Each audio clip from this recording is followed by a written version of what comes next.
Welcome to our episode of Biblical Archaeology, From the Ground Down. Presented by Bible Interact and hosted by Dr. George Sparks. Join us as we explore the fascinating world of the Bible from leading experts in the field of archaeology.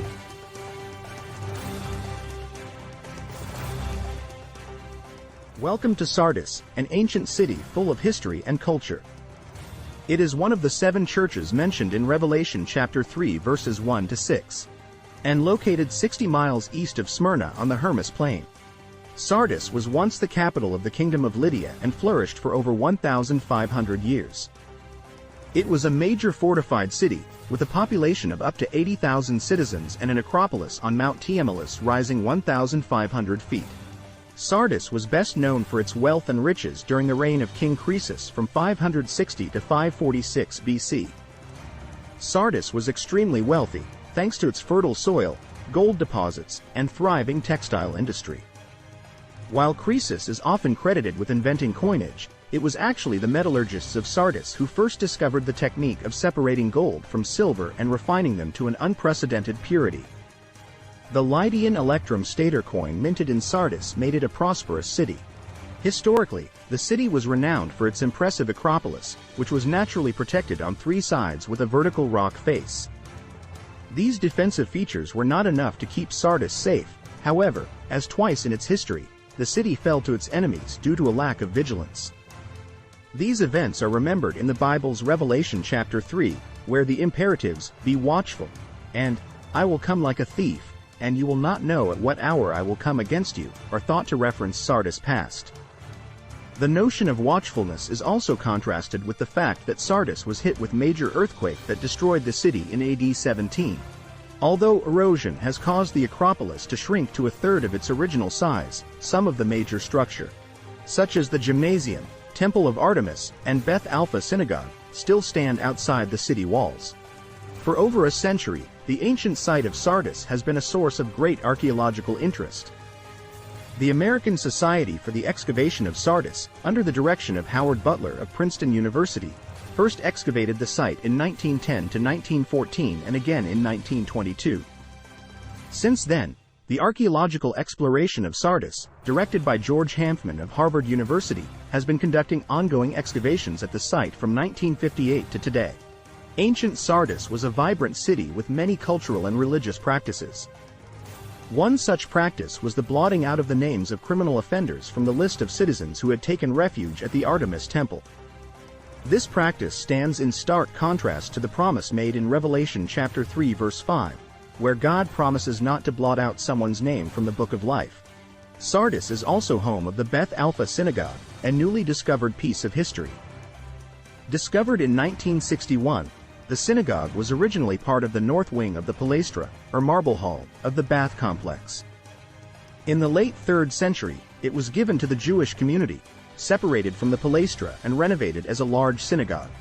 Seating up to 1,000 people, the synagogue's prominent location on the main street is a testament to its importance. All our books are listed on our website smyrnaean.blogspot.com and can be purchased on Amazon. More details and sources can be found in our commentary, Jesus Speaks to 7 of his churches. Well, good morning, everybody. My name is Dr. George Sparks. We got my special guest today, Dr. David Graves, and he's going to be talking about one of the churches in the book of Revelation, Sardis. That's going to be our topic. Dr. David Graves got his PhD from Aberdeen University. Did I say that right? Aberdeen University. Good. Professor he's now retired assistant professor from Liberty University, Rawlings School of Divinity. He also taught archaeology at Oxford University, did tours in the Osmolean and British Museum, traveled extensively to the Middle East, excavated at Qumran, that's the Dead Sea Scrolls, Tel Kabert MacArthur, candidate for Biblical Eye, also Tel Shiloh, and in Jordan, Tel El Hammam, where Dr. Graves was my square supervisor, and he was there for 15 years. Welcome again to the program, Dr. David Graves. Oh, good to be with you, George. I forgot to hold up your book real quick here. Jesus Speaks to the 7 churches, and right now we're going to talk about Sardis. And here we go. I Yeah, can well, tell us about the background here. That's a pretty fancy background. yeah, it's one of the photographs I took of the site at Sardis. It's an important site. It's mentioned in Revelation chapter 3, verses 1 to 6 is the message to that particular church. And it highlights the idea of, I remember what you received and heard, keep it and repent. If you do not, wake up. Jesus said, I will come like a thief, and you'll not know at what hour I will come against you. Now, keep that in mind as we work through the material, because that's a very important, significant reference that only the people in Sardis would keenly understand. They would know what this idea of Jesus coming like a thief suddenly would mean. Sardis is a city that is quite significant. It was the capital of the kingdom of Lydia in 680 to 547 BC. It was in power for about 1,500 years through the Alexandrian, the Persian, the Seleucid, and the Roman empires. In the first century, it had a population of approximately 50 to 80,000 people. What a lot of people may not know is that it was important because of its wealth. The location of Sardis was on a very fertile region of Anatolia. It had a lot of gold deposits. It had a significant textile industry, making many people in Sardis very wealthy and a self-sufficient city. It was the first place to produce coins minted with gold and silver, called the electrum. Even though they didn't invent coinage, this is where the electrum and the mixture of gold and silver was put together. So it's an important, wealthy city. Of all of the 7 cities and 7 churches, Sardis's Acropolis was the best protected. It had a vertical rock face on 3 sides. It was considered to be almost impenetrable. The Acropolis itself had eroded over time, so it's not really the full size it was in antiquity. There's an upper Acropolis, and then there's also the lower part of the city within the walls. And there we have the gymnasium, the bathhouse, we'll talk about that in a moment, and the Beth Alpha synagogue, which is important. And then some of the structures are actually outside of the city wall. The Temple of Artemis, which is behind my head here, the photograph of the Temple of Artemis, and the red brick building that you can see in the lower corner was actually a Christian church that was built beside or on part of the Temple of Artemis. So what happens, the Christians come along in the later part of the first century and the Byzantine period, and they want to remove the ancient Artemis temple, and so they build a Christian church in its shadow. So the Temple of Artemis is outside the wall. The Sibylline altar is outside the wall. Sibyl was a goddess that was worshipped by particularly by the people of Asia Minor. There's also the sanctuary of Demeter. I've drawn a map of the city and how it's laid out. It was excavated by Harvard and Princeton by a guy by the name of Howard Butler in 1910 to 1922, and Hoffman from Harvard in the 1958s. And I believe they're still working there today, although the Turkish government has banned basically anybody outside of Turkey from excavating there anymore, I think, the last few years. But originally it was excavated by Princeton and Harvard. They found the synagogue in 1961. It's a significant synagogue because it's very large. It was built the late 3rd century. A significant Jewish community was identified there. It originally was part of the palestria, or the hot bath that they had, the structure of the gymnasium that was right beside it.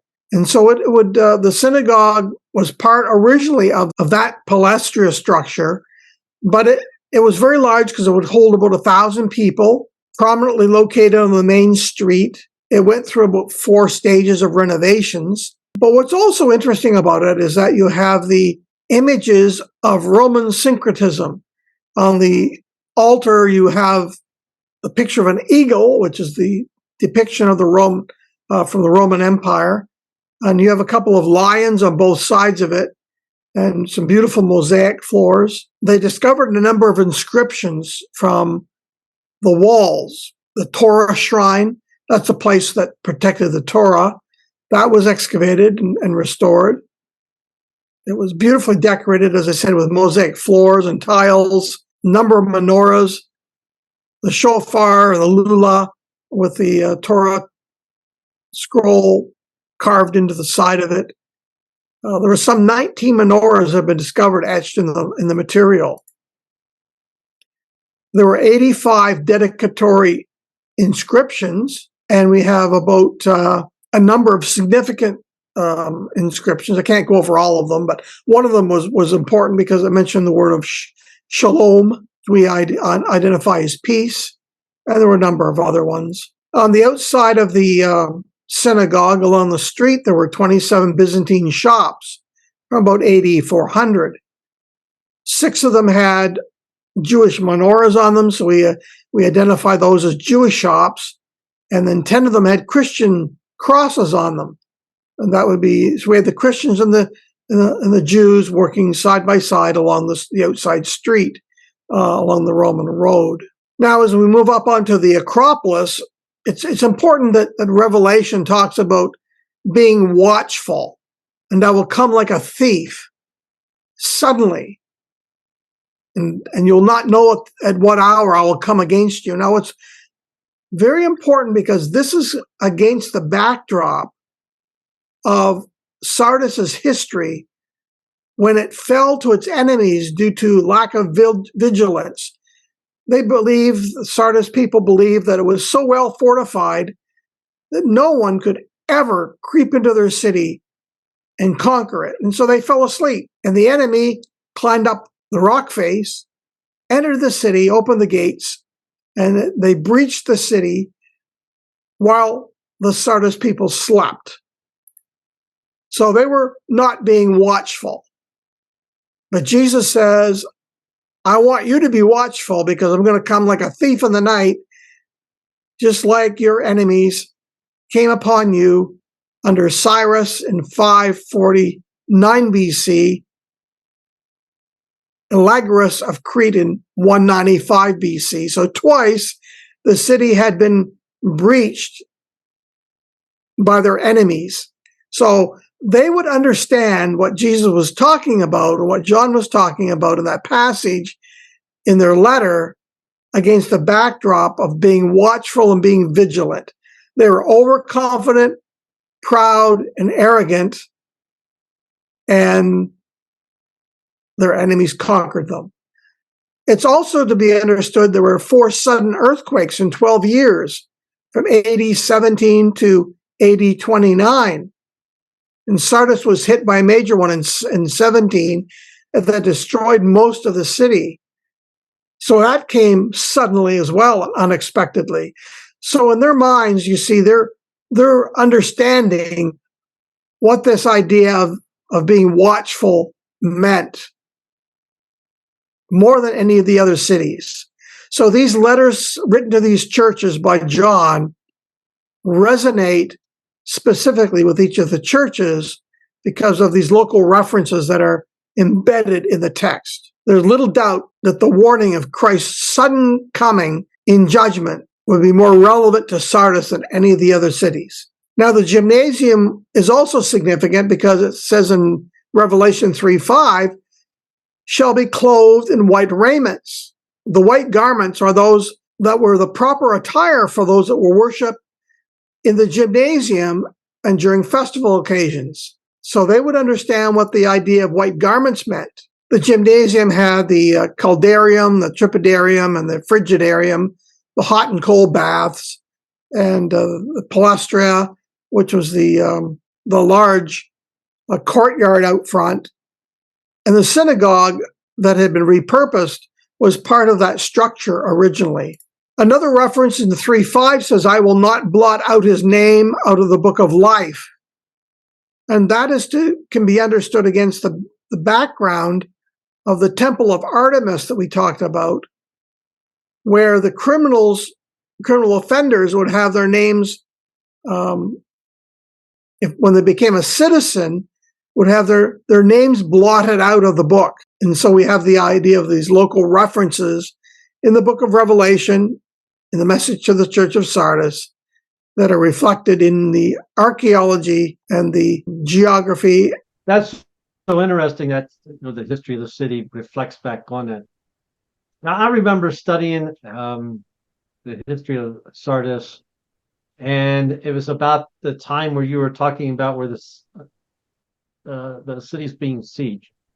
And I don't know if this has been so long ago that the defenders were on the city wall, and I guess it was Cyrus's force was outside, and one of the soldiers on the city wall dropped his helmet or sword or something like that on the outside of the wall.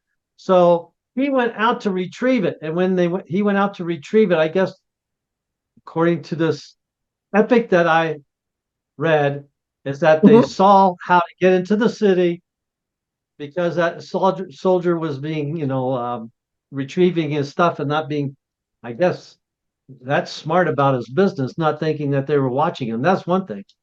Yes. So I remember when you mentioned that, I said, man, it's probably been over 20 years ago when that came to my head.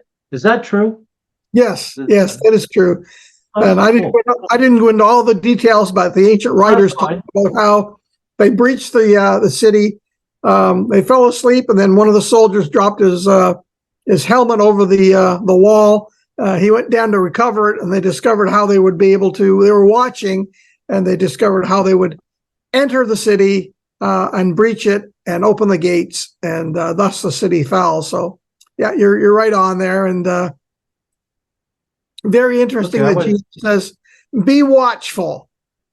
Be watchful, yes. To the city of Sardis, how relevant would that be to anybody that lived in Sardis and knew their history about how watchful they needed to be, and that Jesus would come suddenly, without warning, just like the enemy had come, and also the earthquake had hit them. So the people in Sardis knew all about watchfulness. Right. What's also interesting to me is that you mentioned the names given to the rooms of the gymnasium, like the caldarium, the frigidarium. And the caldarium is the hot room. And you mentioned hot, but also what I think was kind of neat and how I try to remember things is the cold room is the frigidarium. That's where we get our word refrigerator from. Yes, exactly. So you go into thanks to the Romans.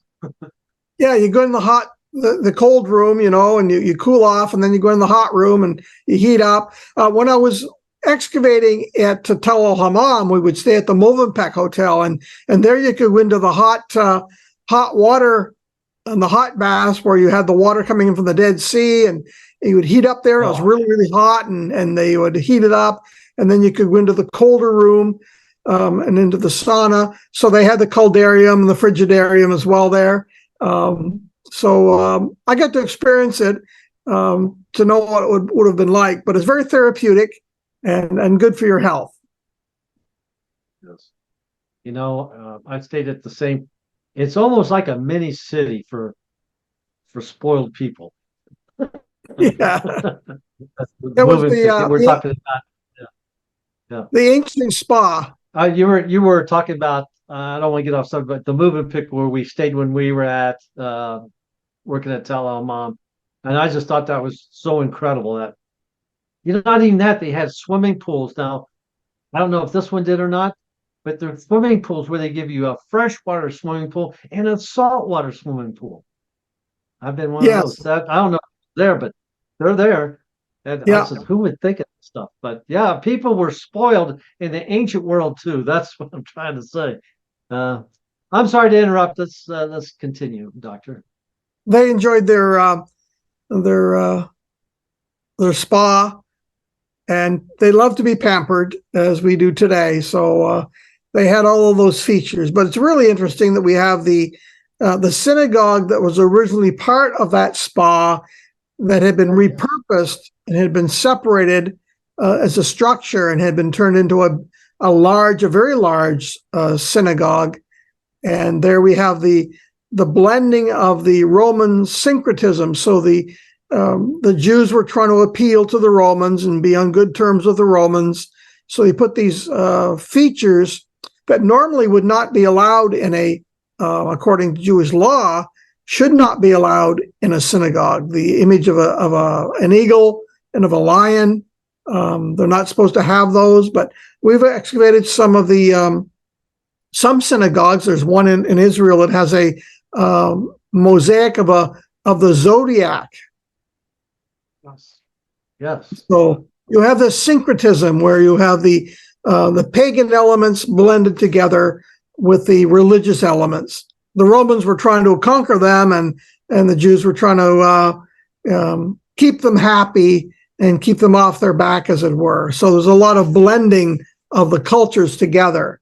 It's not as pure as we might think in our Western culture today when we read the Bible. There was a lot of syncretism going on. Well, it's like you mentioned, there's also evidence of, you could say, those of the Christian belief, faith, shops, and Yes. then also shops for the Jews. So, yeah, it's like you know what it reminds me of when you just said that, Sapori in Israel, Sapori, where they have the Mona Lisa of Galilee, and on the other side, it's almost like the other side of the hill. There's a theater, but also there was Jewish housing with mikvahs. Remember Yes. Sardis? Yes. So Yes. anyway, yeah, I see something similar there, you know. Yeah, you have a blending of cultures that they try, and we have the same issues with Christianity, where they started to blend some of the secular ideas.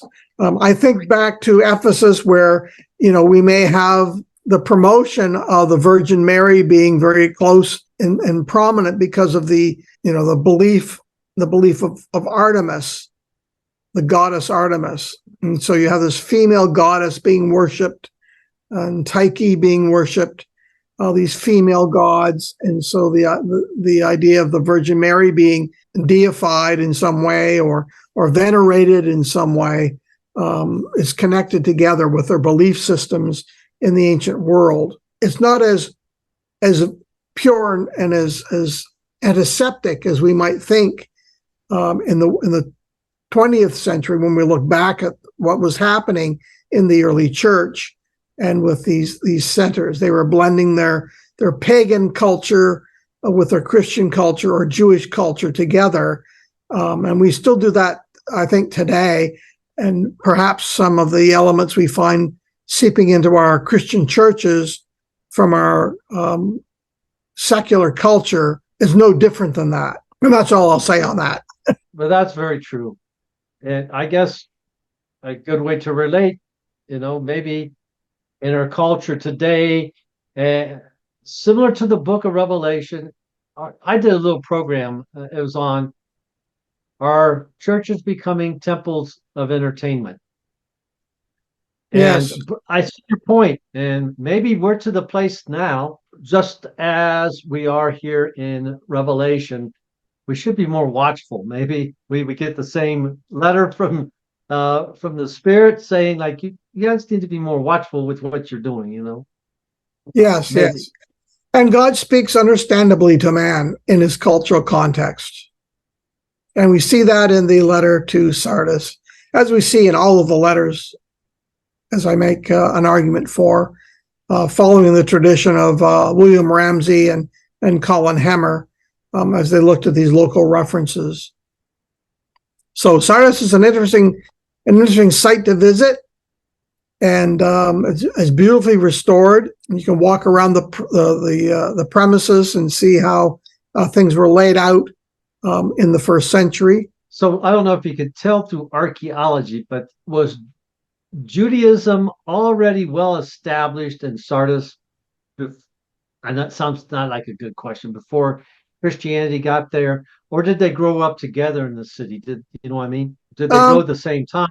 no, the Judaism was there from the third century, and even earlier than that, we have the synagogue had been established. The Jewish synagogue was built or was taken over in the third century, but the Jewish shops, of course, were there from probably second century BC all the way through to the first century.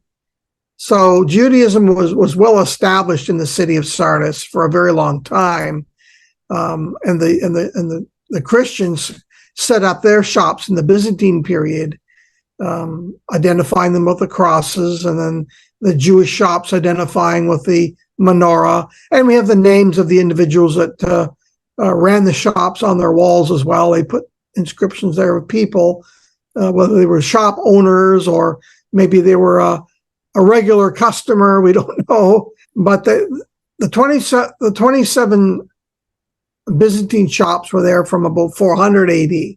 So it had survived for a very long time. And there are Jewish inscriptions that we know from Sardis as well.